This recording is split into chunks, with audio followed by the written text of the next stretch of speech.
So a couple things, let me go ahead and, so I want you guys to follow along with this.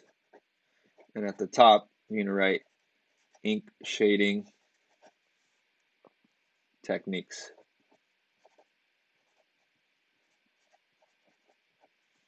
Okay.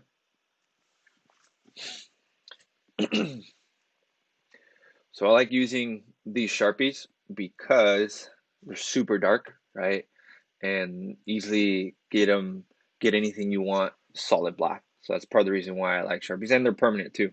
One of the things that people get scared of when they start using pen or something permanent is they're afraid of making mistakes. You're gonna make mistakes no matter what. It's more about how are you going to work with them or how are you going to fix them is more what you kind of should be thinking about. When it comes to our Zentangle projects, you will be able to use pencil at first to kind of get your idea down, and then you'll be able to outline it in Sharpie, whether it's a thin Sharpie or whether it's a thicker one. Okay. If you have these, or when you will be using for sure a Sharpie or something dark, right, for your Zentangle. One thing regarding this Sharpie that I have in my hand, if you notice the point there, the point is actually plastic, right? That little point, if that breaks, the whole Sharpie is done. It's no good anymore. It has to go to the trash, even if it's full of ink, right? So you want to be mindful if you're using these Sharpies, be mindful of the point of it. Once that breaks, or if you press really hard on it and it snaps, you just wasted a very good Sharpie. One thing that I like to point out regarding these Sharpies, if you hold it and leave it in place for a bit, you see how it's getting, that dot's getting bigger and bigger, right? As opposed to just putting it a little bit or leaving it there. So these bleed out. So when you make a line, if you stop and start and then stop at the end, you notice those two dots that show up? It's because the ink was just bleeding through as opposed to just doing it a little quicker. And you notice that it looks better when you do that movement a little faster. All right.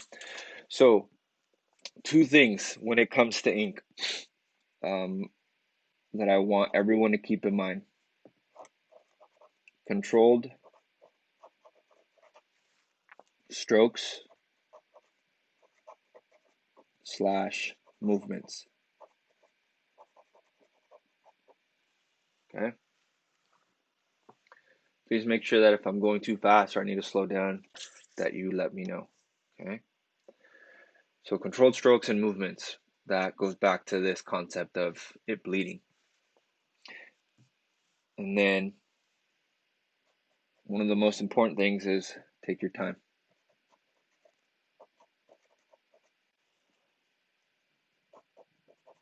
and be patient.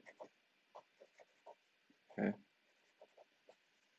Don't rush through things. If you rush through things, it's always obvious. Right, as I've said before. Okay. The first ink shading technique that I'm going to show you is called hatching.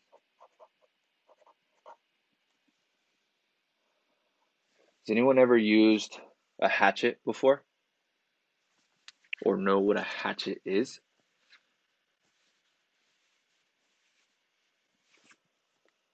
Come on, there's got to be someone that used a hatchet before. Yeah,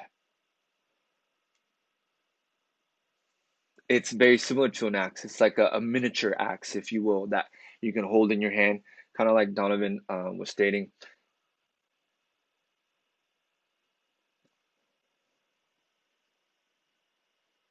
Yeah, so it's a miniature version of an axe, right? And the way you move it or you make the motion is just like an axe. You move up and down, right? You hatchet it up and down, that movement. So that's the same movement with hatching technique when it comes to shading. So you're making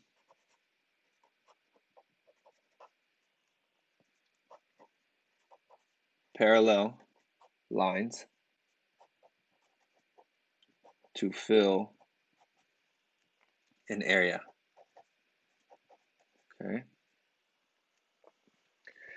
These parallel lines are going to be creating the illusion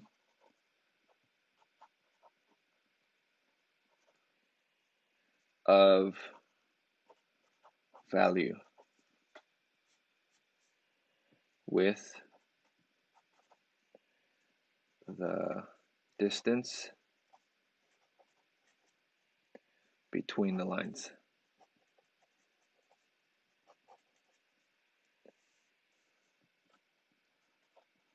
Okay. And we're gonna write the definition and then we're gonna practice it. For each technique, I will show you the right way and the wrong way of doing the technique. Okay. The word value. So you'll hear me use the word value throughout the whole year because it's what we use a lot to create an illusion, right? In art, we're technically creating an illusion on a flat surface, right? We're trying to trick a person's eye and brain to think that they're looking at something that's 3D, but in reality, it's super flat, right? So the word value refers to shading, okay? So value is referring to shading, and in regards to the change from light to dark and back and forth, vice versa. Okay. So this is going to be huge all year long, whether we're using pen, whether we're using pencil, whether we're using paint. You will always hear me say the word value. Okay. A lot. So just might as well get that ingrained into your brain. When I'm referring to value, I'm referring to shading. Okay. All right. You guys ready for me to show you how to use hatching? So again, we're making parallel lines side by side, right? Never touching, never crossing. And the space between them changes and varies. Okay, so we're gonna make it look so like it's super dark on the left, and as it goes to the right, it's gonna get lighter, right? So I'm gonna show you the right way of doing this first. So again, controlled strokes, right, and movements, patient, take your time. I'm gonna make 5 lines. 1, evenly spaced out first. 3, 4, 5. Okay, 5 lines.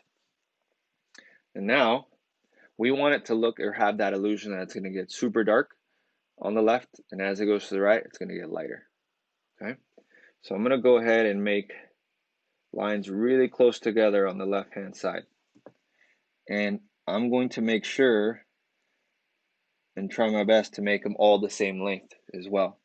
And then as I go to the right, the space between my lines are getting more spread out.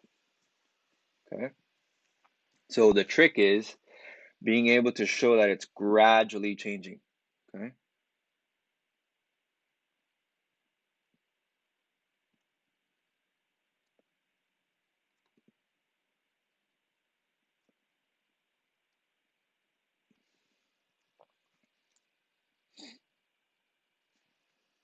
Okay.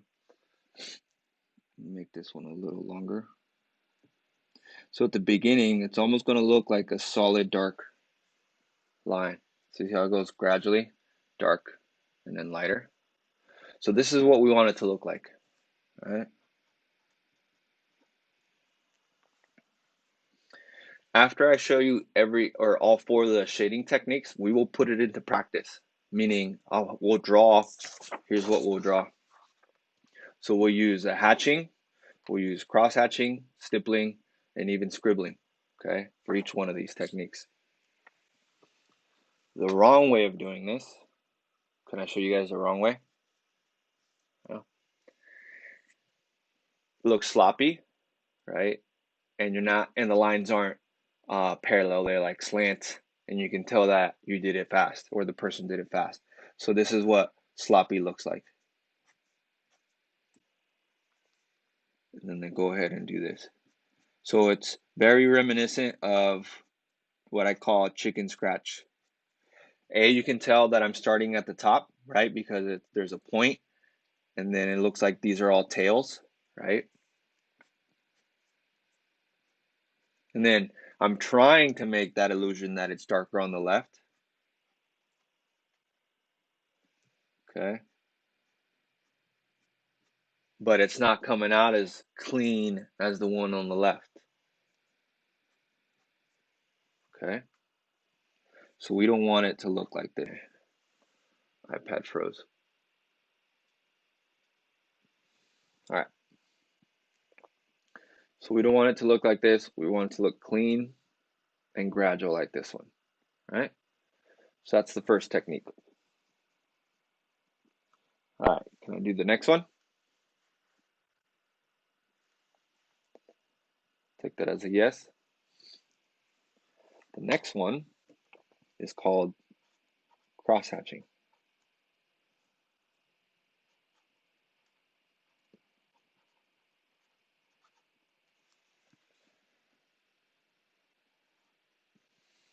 Okay. It's very similar to hatching, but in this case, you're adding layers of hatching. So you're using layers. Sorry, I'm left-handed, so you have to wait until I'm done writing so you guys can see it. So using layers of hatched lines that are placed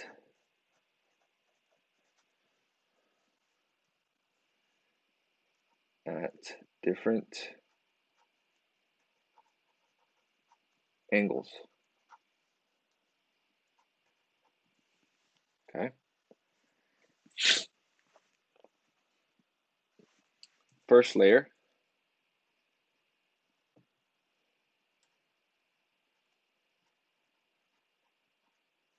will be like the one up top, vertical.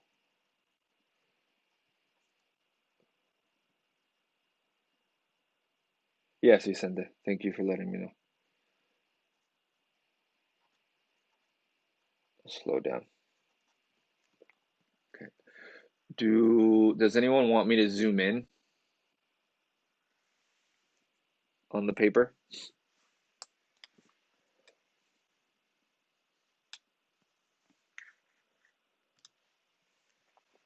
Okay. Let me go ahead and zoom in. Is that better? All right. So the first layer is vertical. Yeah, you guys got to let me know if you are having trouble seeing what I'm writing, whether it's my sloppy writing or the fact that it's too small. All right. Second layer.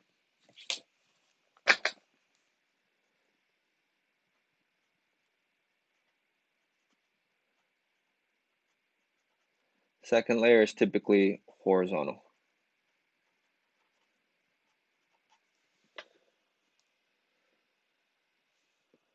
All right. And then the third layer is at an angle.